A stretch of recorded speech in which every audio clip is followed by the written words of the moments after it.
понеже често ни питате как ще пристигнат при вас комбуча гъбите, днес ще ви покажем. Вземаме си стерилно пликче, слагаме комбуча гъбата в него, след което добавяме стартерна течност, по принцип около 100-150 мл. Винаги слагаме и малко повече, след което затваряме на машина и след като се уверим, че всичко е наред и нищо не протича, за всеки случай измерваме грамажа.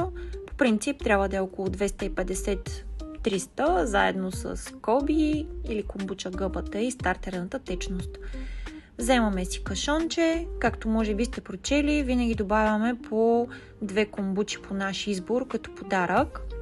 Все пак трябва да пиете нещо, докато вашата комбуча стане готова. Слагаме си разделител, след което добавяме и комбуча гъбата. Слагаме за всеки случай бабъл, който да предпазва по време на транспорт, както и рекламни материали с описание на продуктите и важни детайли, свързани с комбуча.